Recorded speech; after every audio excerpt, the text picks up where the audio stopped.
जय हिंद दोस्तों, मैं संदीप कुमार पटेल आप सभी को अपने जी मैथ्स 99 के यूट्यूब चैनल में स्वागत करते हैं और आशा रखते हैं आप लोग स्वस्थ होंगे, खुश होंगे, मस्त होंगे और अपनी पढ़ाई लिखाई बेहतर तरीके से कर रहे होंगे। तो दोस्तों हम लोग इस समय पढ़ रहे हैं चाल, दूरी और समय। चाल, दूरी और समय में औसत पर आधारित प्रश्नों को हम लोग सीख रहे हैं। तो चलिए तुरंत हम लोग क्वेश्चन की तरफ आगे बढ़ते हैं और क्वेश्चन को देखेंगे।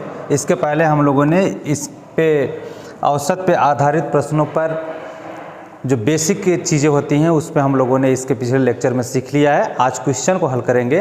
तो देखिएगा आप लोग, जैसे आज का पहला क्वेश्चन है कि एक साइकिल सवार 10 किमी की दूरी, एक साइकिल सवार है और 10 किमी की दूरी 2 घंटे में और 20 किमी की दूरी 3 घंटे में, 5 किमी की दूरी 1 घंटे में और 15 किमी की दूरी 4 घंटे में तय करता है तो उसकी औसत चाल ज्ञात कीजिए। यहाँ पे औसत चाल पूछा जा रहा है। हमने अपने इसके पहले वाले सेशन में औसत चाल के विषय में काफ़ी डीपली जो है कि आप सब से इसके विषय में जो कुछ भी था उस पर बातचीत हुआ और हम लोगों ने देखा कि कैसे औसत चाल निकाला जाता है, कितने प्रकार से निकाला जाता है।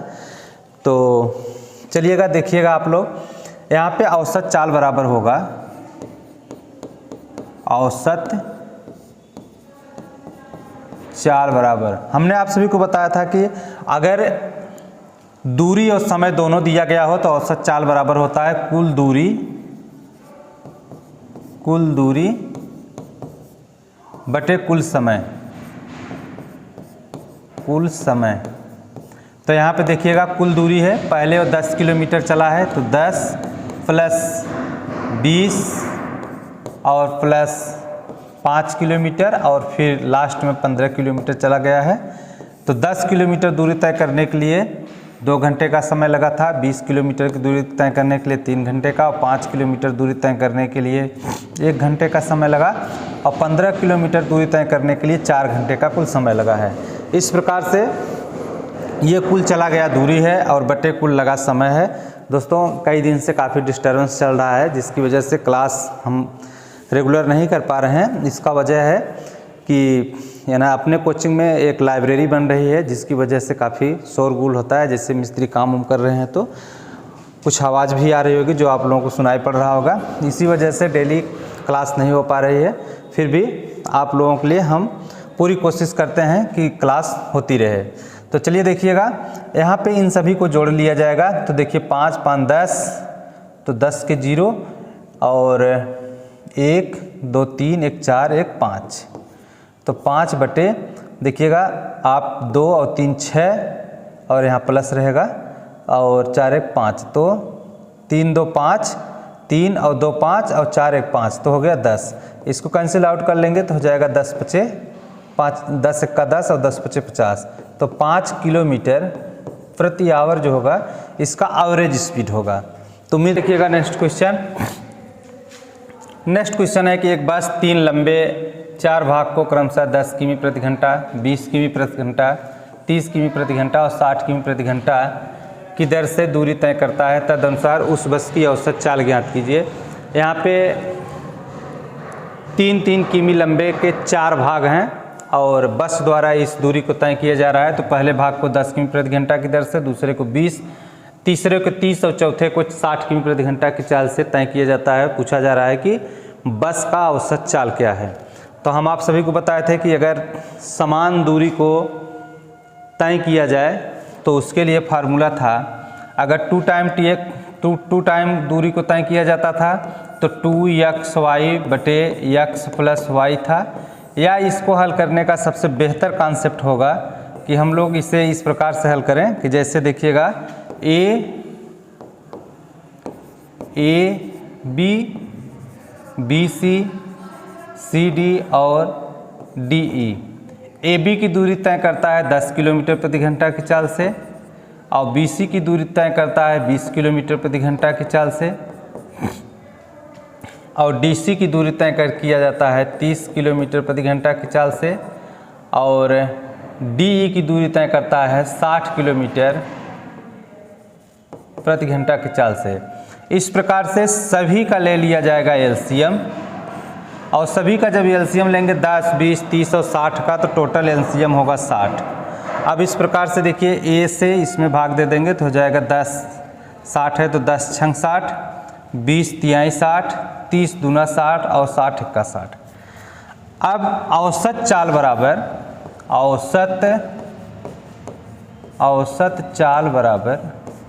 औसत चाल बराबर होगा, देखिए ये 4 बार में दूरी तय की जा रही है तो यहाँ हो जाएगा 4, और जो एलसीएम प्राप्त किया गया है तो एलसीएम प्राप्त किए हैं 60, तो 4 × 16 बटे इसे जोड़ लिया जाएगा और जोड़ करके भाग दे दिया जाता है। तो देखिएगा इसे जोड़ लेंगे तो ये हो जाएगा आपका 2 1 3 3 6 और 6 12, तो ये हो गया बटे 12, 12 1 का 12, 12 पंजे 60 और 5 चौका 20। तो औसत जो स्पीड निकल कर आई है वह 20 किलोमीटर प्रति घंटे का होगा। तो उम्मीद रखते हैं कि इस तरह से आपको क्वेश्चन बहुत अच्छे समझ में आया होगा। तो आप लोग इस कॉन्सेप्ट का यूज कर सकते हैं एवरेज चाल निकालने के लिए जब दूरी समान हो। तो सबसे बेहतर कॉन्सेप्ट ये है कि जो दूरी दी गई रहे उन सभी दूरियों, जो दूरी तय करने के लिए चाल दिया गया रहे, सभी चाल का एलसीएम ले लेंगे। एलसीएम लेने के बाद जैसे इसमें देखिए भाग दिया गया 10 इसमें भाग 10 छंग 60, 20 तिहाई 60, 30 दूना 60 और 60 एक्का 60। तो यहाँ पे हो जाएगा एलसीएम गुणे जितने बार दूरी को तय किया गया हो। तो दूरी को 4 बार तय किया गया है और चारों दूरी एक ही समान है। यह समान दूरी को तय करने के लिए कॉन्सेप्ट यूज होगा। तो 4 बार दूरी को तय किया गया इसलिए गुणे 4 हो गया यहाँ पे, और बटे आप इससे जोड़ लीजिएगा तो 6 3 9, 9 2 11, 1 12, 12 से इसमें भाग दे देंगे, 12 1 का 12, 12 पंजे 60, 5 चौक 20, एवरेज स्पीड निकल कर आ जाएगा 20 किलोमीटर प्रति घंटा। क्वेश्चन है कि एक व्यक्ति स्थान ए से स्थान बी तक 12 किमी प्रति घंटा की चाल से जाता है, जबकि स्थान बी से स्थान ए के लिए 15 किमी प्रति घंटा की चाल से वापस आता है। व्यक्ति की औसत चाल ज्ञात कीजिए। तो देखिएगा एक स्थान ए है और दूसरा स्थान बी है। एक व्यक्ति स्थान ए से स्थान बी के लिए जब जाता है तो इसका जो चाल था वह 12 किलोमीटर प्रति घंटा था, 12 किलोमीटर प्रति घंटा था। और जब यह व्यक्ति स्थान बी से स्थान ए की तरफ आता है तब इस व्यक्ति का चाल 15 किलोमीटर प्रति घंटा हो जाता है, 15 किलोमीटर प्रति घंटा हो जाता है।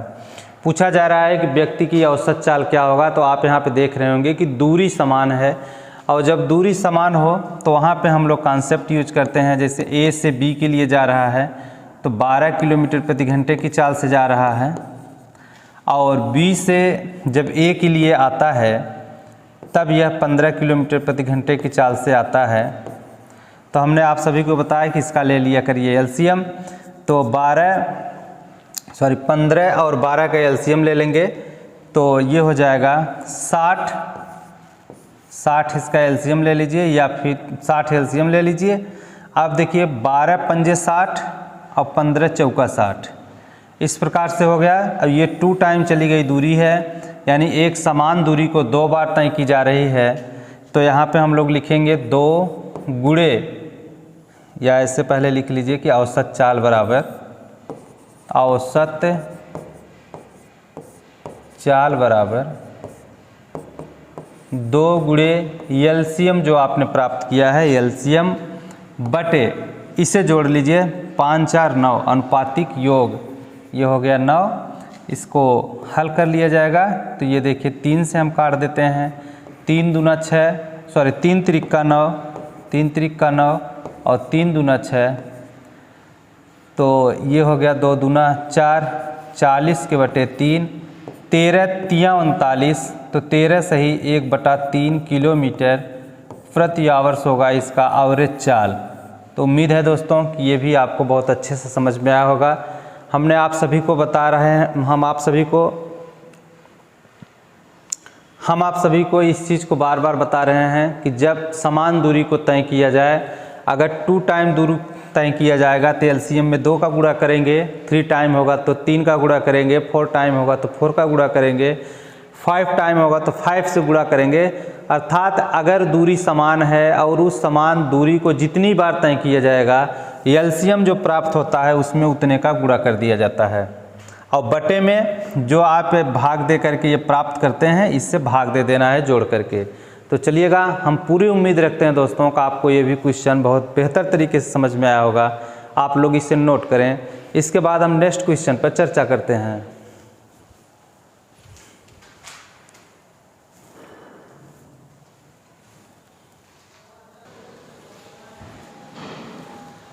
चलिए देखिएगा दोस्तों नेक्स्ट क्वेश्चन को। क्वेश्चन है कि एक कार ए से बी की दूरी 20 किमी प्रति घंटा की दर से तथा बी से ए की दूरी 30 किमी प्रति घंटा की चाल से वापस आती है। एक कार है जो ए से बी की दूरी 20 किमी प्रति घंटा की दर से जाता है और बी से ए के लिए जब वापस आती है तो उसका चाल 30 किमी प्रति घंटा हो जाता है। पूछा जा रहा है कि इस कार की औसत चाल क्या है। तो देखिएगा, ए से बी की दूरी जब तय करता है तो 20 किमी प्रति घंटा होता है ए से बी की दूरी, और जब बी से ए के लिए वापस आता है तो इसका चाल 30 किमी प्रति घंटा हो जाता है। तो एवरेज चाल पूछा जा रहा है। तो सबसे पहले हमने बताया आपको कि इसका एलसीएम लिया जाता है। तो ये इसका एलसीएम हो जाएगा 60 और 20 तिहाई 60 और 30 दूना 60। अब यहाँ पे एवरेज चाल निकाल लेंगे, अर्थात औसत चाल। तो औसत चाल बराबर होगा 60 गुणे 2 टाइम दूरी तय की जा रही है इसलिए गुणे 2 बटे 3 2 5। तो 5 एक्का 5 और 12 पंजे 60, 12 दूना 24। तो एवरेज चाल जो मिला वो 24 किलोमीटर प्रति घंटा होगा। तो आप इसे भी नोट कर लीजिए।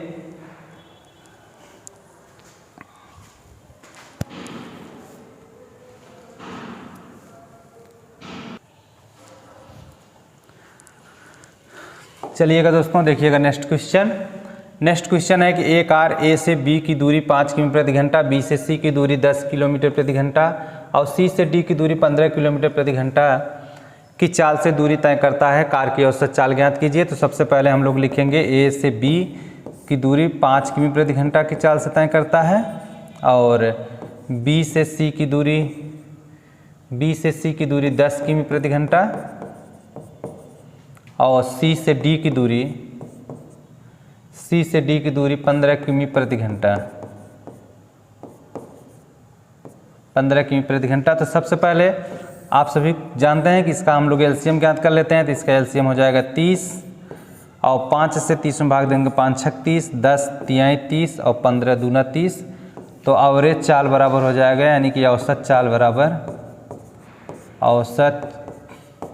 बराबर 30 गुणे, देखिए यहाँ पे 3 टाइम दूरी तय की गई है तो इसलिए गुणे 3 हो जाएगा और बटे